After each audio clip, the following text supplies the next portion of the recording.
So this year seems like every house that we've sold, every single flip has gone highest and best, right? So if you're selling a house, how do you pick between a whole bunch of offers, right? Usually above asking.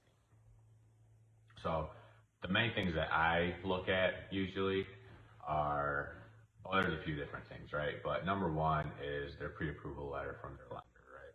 And how strong is it? Like, have they actually been pre-approved, like gone through underwriting and, everything looks good? Or did someone kind of like look at it and be like, this looks good, right?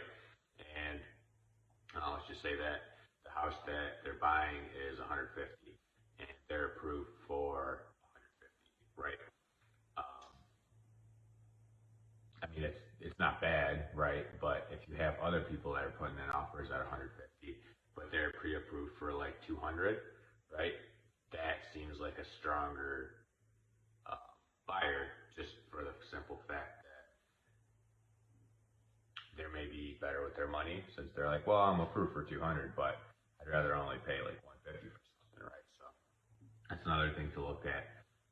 Another real important thing is how much money are they actually putting down, right? Are they putting down the minimum? Are they putting down a bigger chunk of money, right? So that's something I always look at too. I think that's really important too. The higher the down payment, usually the stronger the offer in my eyes. If they have any concessions, right? Usually when we go highest and best, it's always above asking, right? So concessions, that's usually like where we would give something to the buyer. Um, those usually don't make it through because there's higher offers. The next thing would be if they do go above asking. So let's say your house is selling for, I don't know, it's a huge bidding war, and the house is up for 150. People are offering like not crazy, like 170 for it. And right, this can happen. You look for, or I look for guarantees, right? So guarantees on the appraisal. Um, I'm not saying it right, but something along those lines. So that what that means is, let's say the house only appraises for, I don't know, 165 maybe, right? They're certifying that even if it does, so like let's say it appraised for 165, their offer is 150.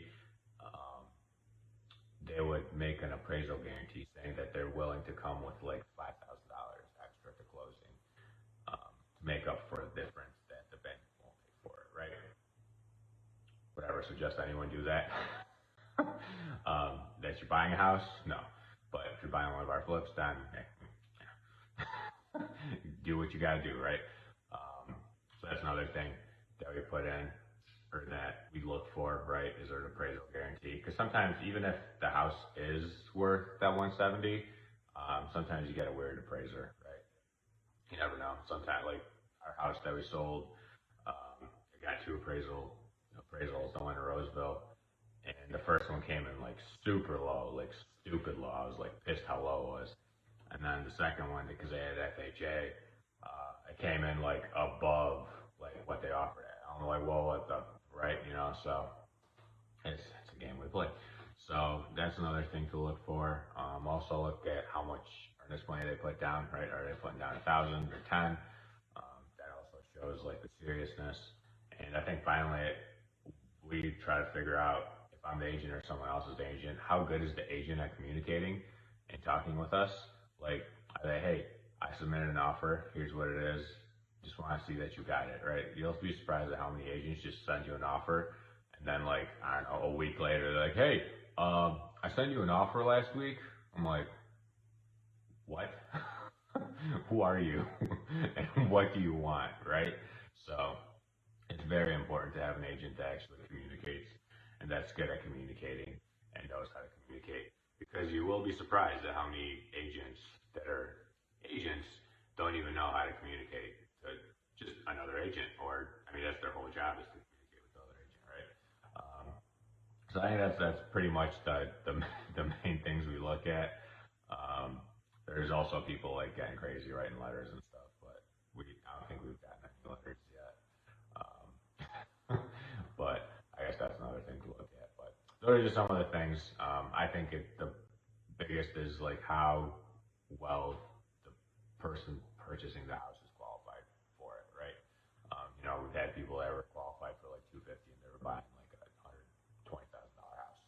To me, even if their offer isn't the highest, it doesn't matter because I know in my mind that they're going to close, right?